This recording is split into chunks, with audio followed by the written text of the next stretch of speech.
Assalamualaikum warahmatullahi wabarakatuh. Waalaikumsalam warahmatullahi wabarakatuh. Berjumpa lagi bersama saya, Wahyu Alampungi. Malam ini kita masih bisa bertemu, alhamdulillahirrabbilalamin. Dan malam ini juga kita masih bertatap muka dengan narasumber kita yang masih sama, insya Allah. Apa kabar, Bung Rocky Al-Maroki? Alhamdulillah, kabar baik. Baik, sahabat Wahyu. Malam ini kita akan mengambil tema tentang buku yang ditulis oleh Bung Rocky Al-Maroki. Buku ini sangat menarik. Buku ini berjudul tentang Negeri Khalifatul Khamis.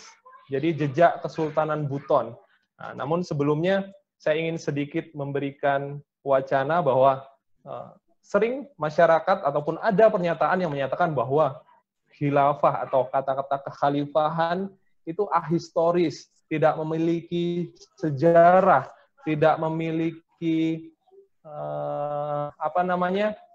sejarah di Indonesia gitu. Namun pada malam hari ini kita akan mengupas secara detail bahwa Indonesia itu mempunyai sejarah dengan kekhalifahan sehingga ada namanya Kesultanan di Buton yang kesultanan ini diberikan gelar sebagai Negeri Khalifatul Khamis. Nah, kenapa negeri ini bisa diberikan nama Khalifatul Khamis? Kita akan berbincang-bincang bersama Bung Rocky Al-Maroki. Mungkin kita ada dari sahabat Wahyu yang belum mengenal beliau. Yang saya pahami bahwa beliau adalah direktur di Pamong Institute. Nah, mungkin sahabat Wahyu ingin mengerti lebih jauh, memahami lebih jauh Bung Rocky terkait Pamong Institute dan latar belakang Bung Rocky. Mungkin bisa dijelaskan kepada para sahabat Wahyu, Bung Rocky. Baik, sahabat Wahyu yang dirahmati Allah dan berbahagia tentunya.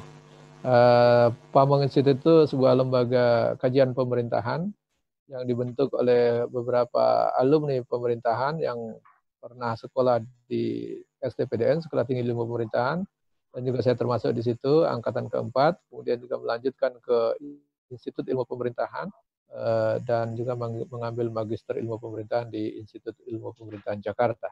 Dan kita membentuk lembaga Pamong Institute ini untuk kebutuhan memberikan kajian pemerintahan, juga memberikan pencerahan untuk mewujudkan pemerintahan yang baik di masa yang depan.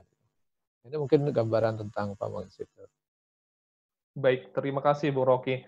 Mungkin saya akan langsung bertanya, karena memang pembahasan kita malam ini terkait tentang Negeri Khalifatul Khamis dari sebuah buku yang Bung Rocky buat gitu. Saya ingin bertanya, mengapa tertarik dengan judul ini gitu, Negeri Khalifatul Khamis? Iya, saya itu pernah ke Buton. Begitu mendarat di Beto Ambari, nama bandaranya di situ Beto Ambari. Kita kan kalau dari situ naik dari Jakarta ke Makassar, Makassar ganti pakai pesawat kecil yang berbaling-baling dua. Nah, itu mendarat di sana. Begitu keluar dari bandara langsung ada gapura yang tertulis dengan jelas, selamat datang di Negeri Khalifatul Khamis. Dengan hurufan biasa, di bawahnya ada tulisan Arabnya, Arab Pegon. Nah, saya langsung tertarik, negeri apa Khalifatul Khamis itu? Nah, kemudian saya bertanya kepada teman-teman di situ apa sebenarnya yang terjadi. Dan ternyata mengejutkan.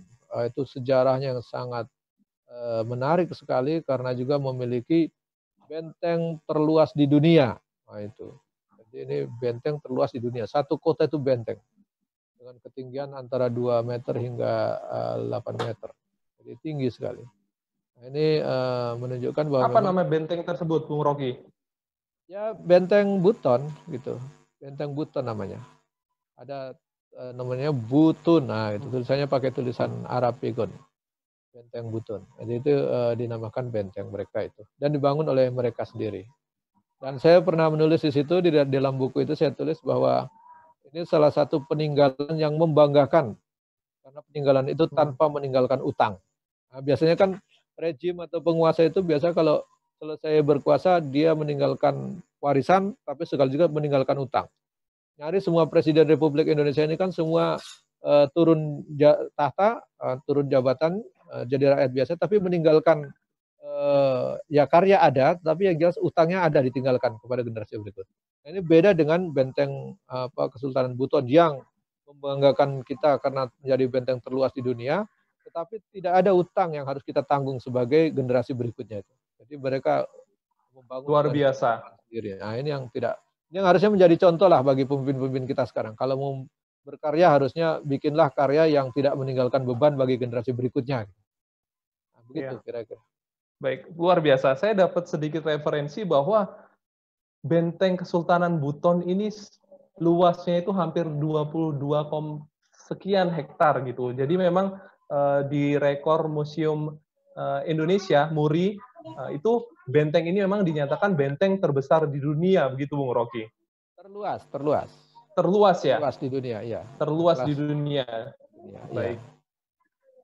Oke, saya ke pertanyaan selanjutnya. Mungkin sebelum kita kepada kekhalifahan Khamisnya, saya ingin bertanya, sebenarnya apa sih perbedaan antara raja dan sultan dan kerajaan dengan kesultanan? Karena memang secara sejarah sebelumnya Buton ini adalah kerajaan. Kemudian pada saat raja ke-6 baru berubah menjadi kesultanan. Nah, sebelumnya saya ingin mengetahui bahwa apa perbedaan antara raja dan sultan gitu, Bung Rocky. Ya. Karakteristik raja itu kan dia orang yang memiliki segenggam kekuasaan itu ada di tangannya semua. Sehingga kekuasaannya itu melampaui segalanya. Bahkan semua hukum ada di tangannya. Apa kata raja itulah hukum. Nah, gitu posisinya.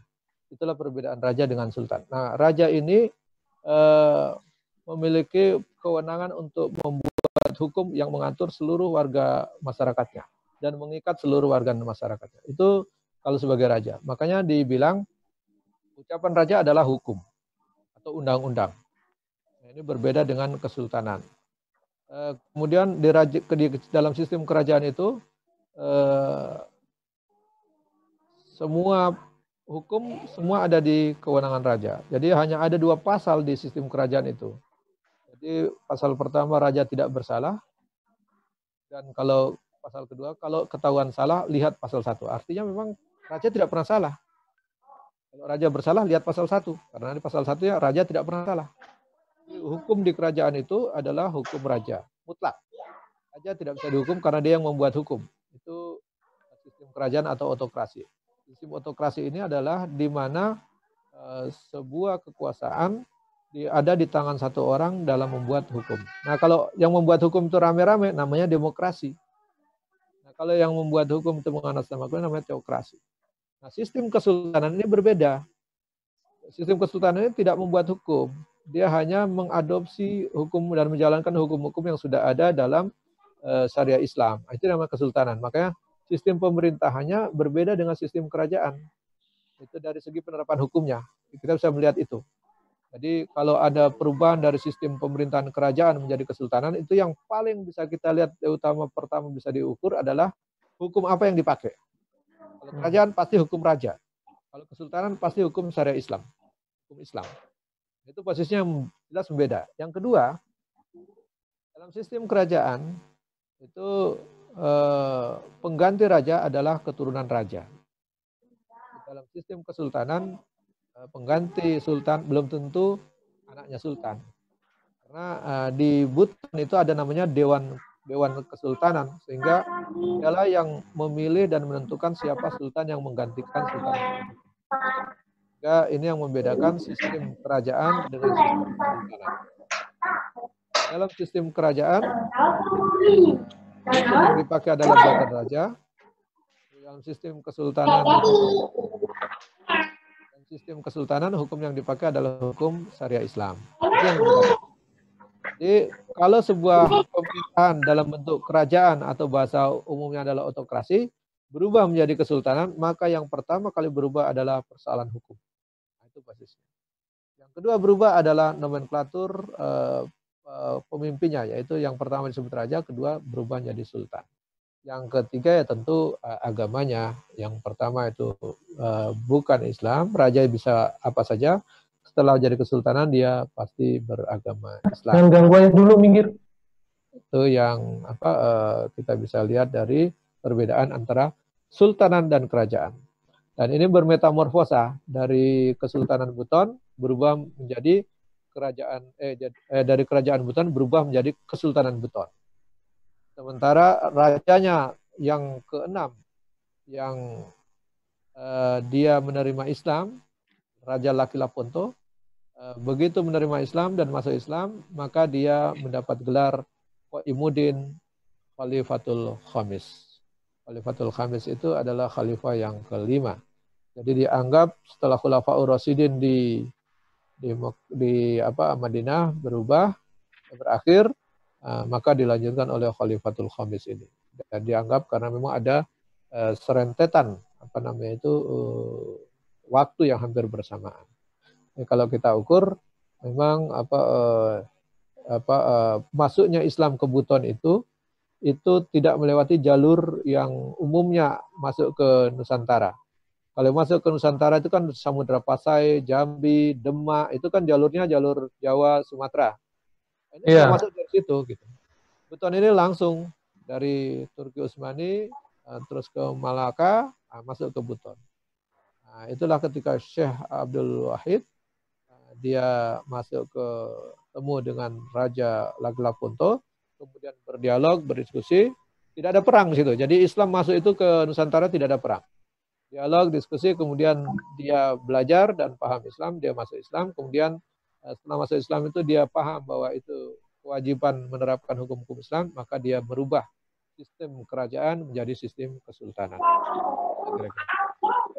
Baik, artinya memang sangat berbeda antara sistem kerajaan dengan sistem kesultanan ya Bung Rocky, di mana ketika memang raja, artinya raja itu mempunyai hukum absolut ya, sebagai raja dia menjadi seorang pemimpin dan dia berhak menentukan hukum gitu. Sedangkan di kesultanan yang saya dapat dari Bung Rocky bahwa kesultanan itu beliau mengadopsi syariat Islam untuk diterapkan di Kesultanan Buton tersebut ya. Jadi dari sebelumnya memang aturan raja yang digunakan, kemudian berubah menjadi kesultanan, namun tatanan negara dan aturan-aturan kehidupan diadopsi dari hukum-hukum Islam, begitu Bung Rocky? Betul. Jadi memang berbeda itu. Jadi mungkin butuh saya tegaskan lagi ya. Ketika nanti kan kesultanan ini akan redup ketika setelah Belanda masuk ya. Jadi ketika penjajah Belanda datang ke Nusantara ini, Nusantara itu bukan daerah kosong. Sudah ada kekuasaan pemerintahan di Nusantara, yaitu para sultan. Dan sebagian masih ada yang namanya raja.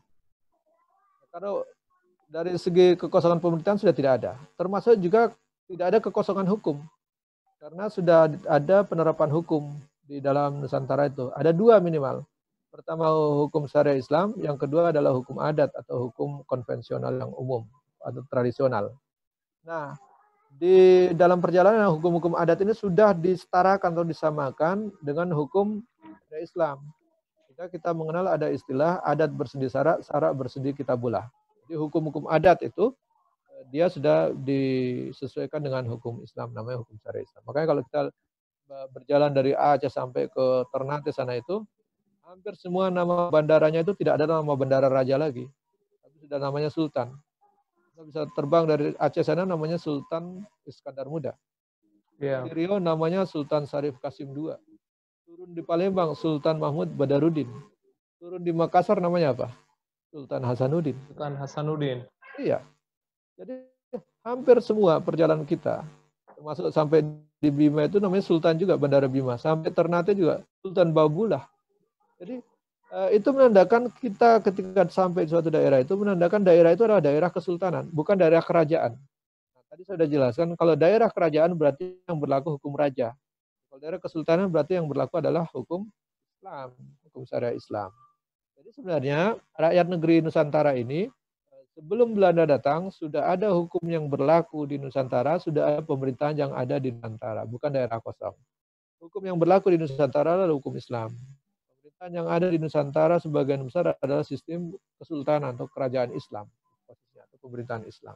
Jadi sebenarnya umat Islam ini tidak begitu asing atau orang-orang Nusantara harusnya tidak asing dengan istilah syariah Islam, istilah khilafah, istilah syariah, dan sebagainya harusnya nggak asing. Karena nenek moyang kita itu mewariskan itu. Nenek moyang kita di zaman-zaman kesultanan itu mewariskan itu. Terbentuklah republik negara yang sekarang jadi nama Indonesia itu adalah warisan. Jadi dalam sejarahnya itu kita tidak boleh melupakan sejarah-sejarah itu. Nah, perkara sekarang hukum yang dipakai ini bukan hukum syariah Islam yang diwariskan oleh para sultan, tapi yang diwariskan oleh penjajah Belanda. Sampai sekarang kan kita masih pakai hukum Belanda. Itu hal Betul. berbeda. Itu hal berbeda. Tetapi kita harus mengakui bahwa yang diwariskan dari nenek moyang kita, para sultan, itu adalah hukum Islam, syariah Islam. Hanya ketika penjajah Belanda itu dia tidak mau syariah Islam itu ditegakkan karena menentang penjajahan, maka dia mencoba untuk melakukan sekularisasi. Sehingga yang dipakai adalah hukum Islam disingkirkan, dia menggunakan hukum kolonial Belanda. KUHP Belanda juga bukan buatan Belanda saja itu, tapi dia mengadopsi dari kode penal Prancis. Prancis Baik. mengambil itu dari Yunani. Jadi kalau kita tarik sebenarnya hukum KUHP yang kita pakai sekarang ini sanatnya itu kalau diurut-urut sampai di Yunani. Bukan buatan Belanda Jadi murni itu. bukan buatan Belanda ya, Bung Rocky. Iya, apalagi dibilang warisan nenek moyang kita, bukan. Gitu. Warisan nenek moyang kita itu yaitu yang diterapkan oleh para sultan itu yaitu syariah Islam. Nah, gitu posisinya. Jadi kalau kita bicara dengan generasi yang menghina syariah Islam, nah itu karena dia ahistoris, tidak kenal sejarah dan tidak menghormati warisan nenek moyangnya. Nah, gitu posisinya. Baik. Kita ke segmen apa kata mereka, Bung Rocky. Oh, iya. Ada pernyataan yang menyatakan bahwa Kesultanan Buton ini tidak ada hubungannya atau Kesultanan ini menghilangkan tradisi Bani Umayyah, Abbasiyah sampai ke Utsmaniyah karena Kesultanan Buton ingin menghapus stereotip kesultanan yang sewenang-wenang dan otoriter.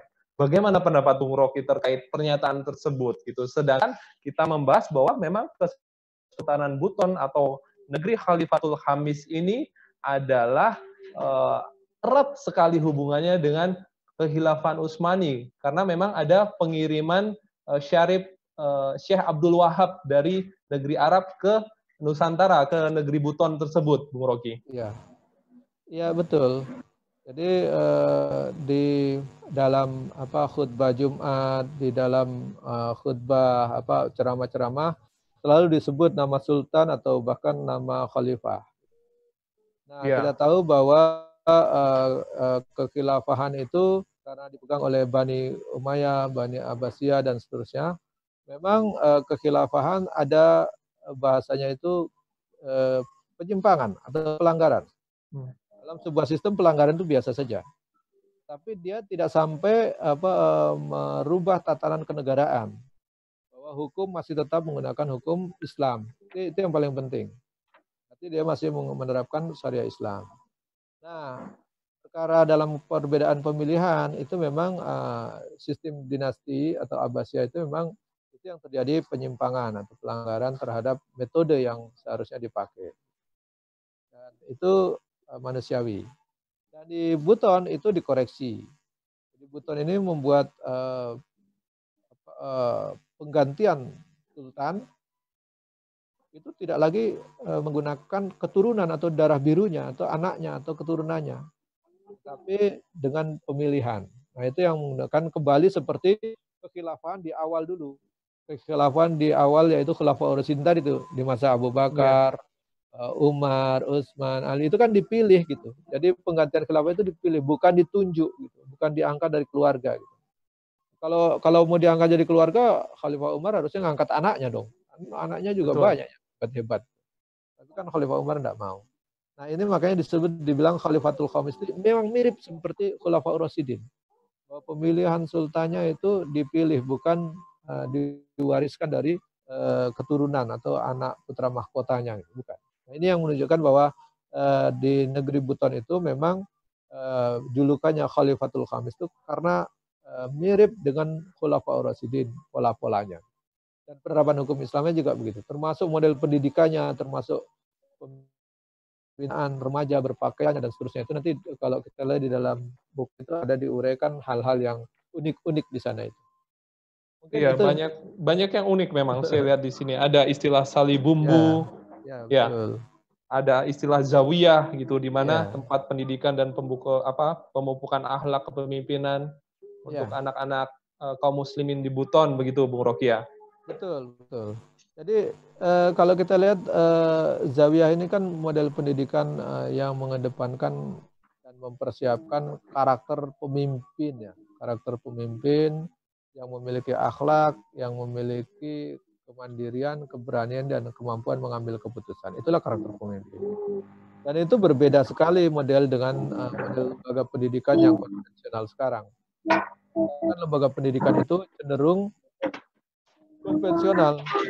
Orang hanya diajari untuk pintar, tetapi dari segi mental, dari segi kematangan kepribadian itu tidak matang. Termasuk kalau kita bilang akhlaknya. Makanya tidak usah heran kalau banyak pejabat berbicara seperti tidak punya akhlak gitu. Bahkan kadang-kadang berdusta. Nah, itu memang menunjukkan memang tidak melalui pendidikan yang tadi, melalui pendidikan yang ideologis atau memang yang didesain memang untuk membentuk karakter pemimpin. Memang kebanyakan pemimpin sekarang lahir dari pendidikan-pendidikan terkenal, tetapi tadi mereka hanya diajari untuk pandai, pintar, tetapi tidak punya karakter. Ya, tentu ini berbeda dengan sistem pendidikan dalam sistem kekhilafan maupun dalam sistem Islam. Jadi ini mungkin salah satunya. Tadi terkait salib bumbu. Salib bumbu itu pakaian wanita yang menutup aurat. Itu bagian atasnya yang salib bumbunya. Secara keseluruhan ada 3 lapis pakaian. Itu tidak mungkin ditemukan ketika sebuah pemerintahan dengan bentuk kerajaan. Kerajaan nggak mungkin tuh di rakyatnya harus keluar rumah yang wanita harus memakai pakaian tertutup, itu kan nggak mungkin dilakukan. Karena dalam Islam diajari seperti itu dan itu menjadi tradisi. Jadi sebenarnya menutup aurat itu sudah menjadi tradisi nenek moyang kita dulu gitu.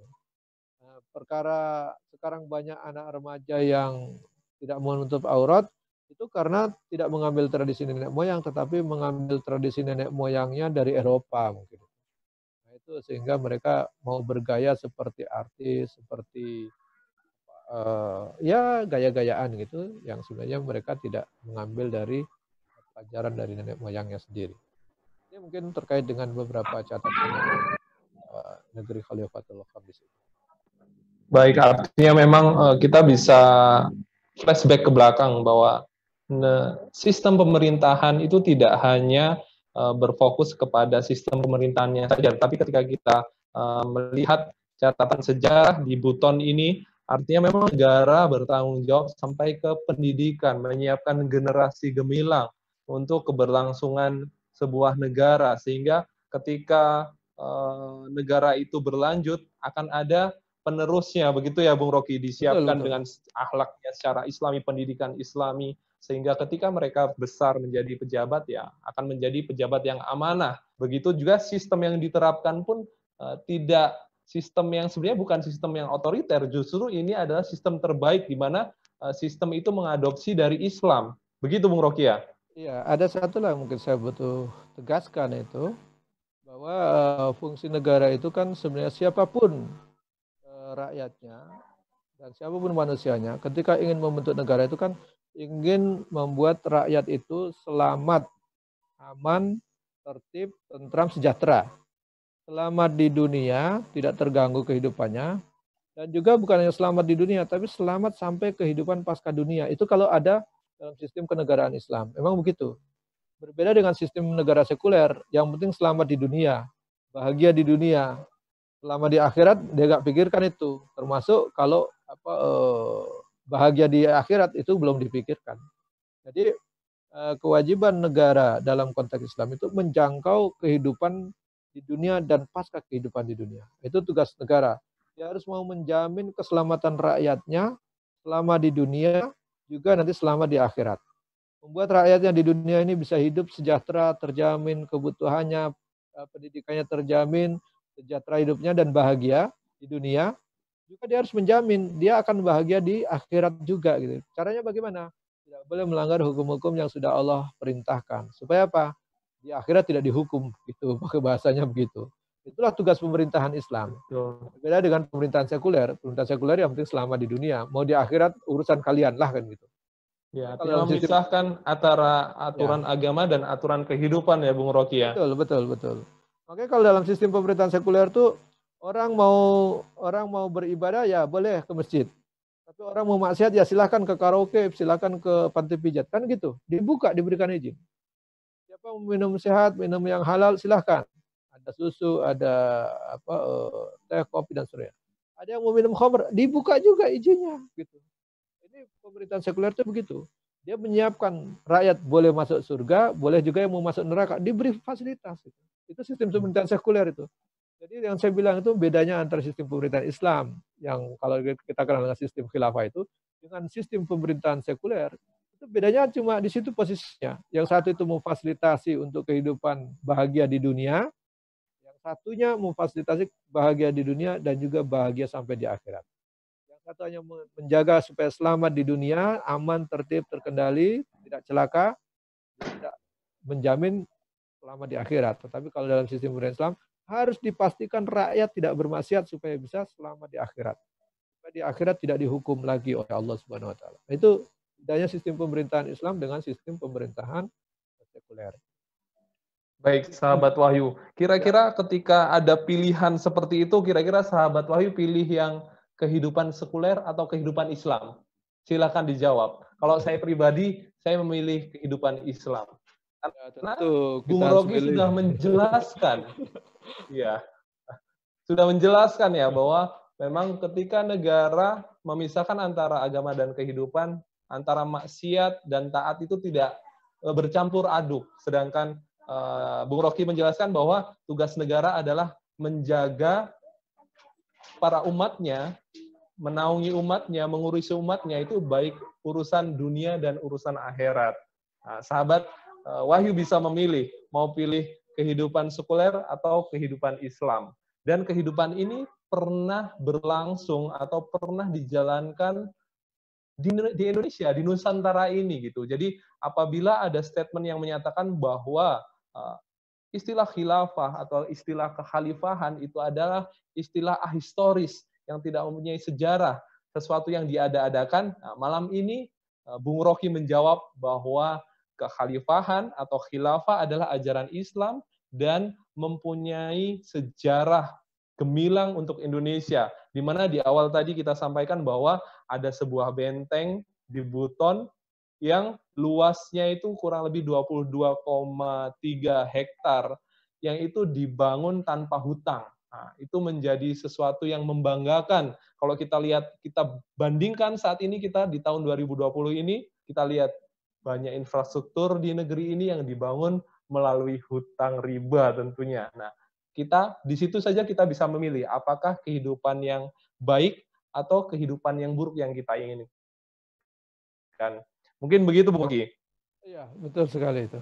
Baik, mungkin ada closing statement yang ingin Bung Rocky sampaikan terkait bagaimana supaya ya kaum milenial ataupun anak muda di Indonesia mau mempelajari sejarah dan tidak dibutakan oleh sejarah yang ada gitu. Karena memang literatur terkait sistem atau kesultanan atau dari raja ke sultan ataupun sejarah-sejarah Indonesia di Indonesia sepertinya seperti dihilangkan atau minim gitu. Dan buku Negeri Khalifatul Khamis ini menurut saya memberi gambaran baru untuk pemuda Islam di Indonesia, Bung Rocky. Ya. Saya ingin memberikan penegasan sedikit tentang buku Negeri Khalifatul Khamis. Kenapa kita menulis itu? Karena memang tadi saya bilang ketika datang ke sana langsung disambut dengan tulisan selamat datang di Negeri Khalifatul Khamis. Dan ternyata isinya negeri itu memiliki tradisi dan budaya yang luar biasa, yang begitu tinggi, begitu luhur dan sangat disegani di zaman itu. Termasuk sangat disegani oleh pemerintah Belanda. Sehingga mereka kesulitan untuk menaklukkan kerajaan Buton itu. Karena memang begitu kuatnya.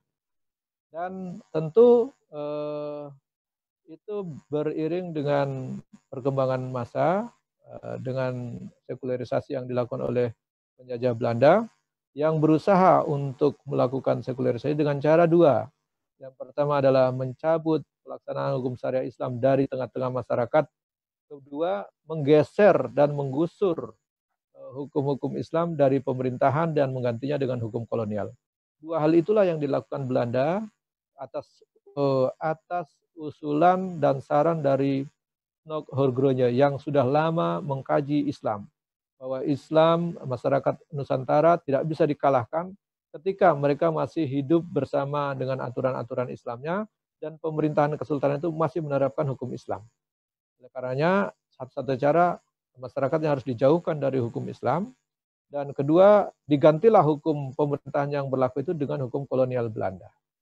Nah, dengan cara itulah maka sampai sekarang kita menggunakan hukum kolonial Belanda, dan ini tentu membuat kita asing dengan hukum Islam itu sendiri. Apalagi ketika Belanda berhasil menjajah, semua literatur-literatur yang ada di kesultanan, di pemerintahan yang ada, diangkut semua oleh mereka ke negeri Belanda. Sehingga generasi kita itu, termasuk kita kalau ingin mempelajari dokumen sejarah itu mungkin lebih lengkap di Belanda daripada dokumen kita di Indonesia ini. Nah, itu posisinya. Sehingga generasi kita nyaris buta sejarah gitu. Apalagi sudah buta sejarah, sejarahnya ditulis dengan tidak jujur atau ada yang disembunyikan dengan kepentingan politik atau dengan kepentingan pemerintahan penjajah yang ada saat itu. Nah, ini yang menurut saya pemuda sekarang harusnya melakukan itu. Dan kenapa kita menegaskan di buku Negeri Khalifatul Khamis? Ini mendapat apresiasi juga dari beberapa bupati. Oleh karena luar biasa. Buku ini diberi pengantar oleh 5 bupati di Buton dan Buton Kepulauan. Dan juga diberi pengantar oleh satu profesor di rektor Unidaya. Kemudian juga diberikan pengantar oleh satu wali kota, yaitu wali kota Buton, dan juga satu anggota DPR RI, dan juga satu sultan. Jadi legalitas buku ini sangat kuat karena memang diakui oleh pemerintah, kepala-kepala pemerintahan setempat, para bupati, wali kota, termasuk juga DPD RI, termasuk juga sultan yang ada sampai saat ini. Walaupun sultan yang sampai saat ini hanya mengurusi budaya, tidak lagi mengurusi hukum-hukum pemerintahan. Nah, itu yang membedakan kenapa kita sebagai generasi muda semestinya kembali mengingat bahwa ada warisan dari nenek moyang kita yang sengaja diputar-balikan oleh penjajah Belanda supaya kita tidak menjadi kuat dan menentang Belanda. Dan itu masih berlangsung terus-menerus karena hukum Belanda masih dipakai, dan sistem pendidikan kita juga masih sekuler, dan sistem pemerintahan kita juga masih menggunakan sistem pemerintahan yang sekuler. Nah, ini butuh kita jelaskan kepada generasi berikut supaya mereka bisa memahami. Nah, orang itu kan kalau sudah paham, dia akan mencintai, kemudian dia akan mengamalkan. Kalau tidak paham, tentu dia akan membenci, menolak, bahkan juga menghalang-halangi atau bahkan memusuhi. Oleh karenanya, kita butuh melakukan penjelasan-penjelasan kepada para generasi berikutnya. Mungkin itu yang dapat saya sampaikan. Terima kasih. Assalamualaikum warahmatullahi wabarakatuh. Waalaikumsalam warahmatullahi wabarakatuh. Terima kasih banyak, Bung Rocky. Sebenarnya masih sangat banyak pertanyaan yang ingin saya sampaikan, tapi mungkin karena memang waktunya sangat terbatas, saya hanya ingin menyampaikan buat sahabat Wahyu bahwa kita sebagai rakyat Indonesia, kita mempunyai hak untuk mencari kebenaran terkait sejarah di Indonesia ini. Dan negeri Khalifatul Khamis ini adalah sejarah kita, sejarah umat Islam. Untuk itu, saya berpesan kepada kaula muda untuk pelajarilah sejarah, tapi carilah referensi yang baik dan benar untuk kita semua. Baik, mungkin itu yang bisa saya sampaikan pada perjumpaan kita malam ini. Insya Allah kita akan berjumpa di pekan depan dengan tema yang lebih menarik. Dan sekali lagi saya ucapkan terima kasih kepada Bung Rocky Al-Morokie atas kehadirannya. Terima kasih kembali. Rekan-rekan atau sahabat Wahyu yang masih penasaran dengan keberlanjutan negeri Khalifatul Khamis ini, sahabat Wahyu bisa membeli bukunya di link di bawah ini, ataupun kita nanti akan ulas lebih dalam mengenai negeri Khalifatul Khamis. Baik, saya undur diri selaku host. Apabila ada kesalahan, saya mohon maaf, dan kepada Allah saya mohon ampun. Sekali lagi, terima kasih banyak, jazakallah khairan katsiran kepada Bung Rocky Al-Maroki, dan kita akhiri acara bincang bersama sahabat Wahyu malam ini. Assalamualaikum warahmatullahi wabarakatuh. Sampai bertemu minggu depan. Tetap semangat.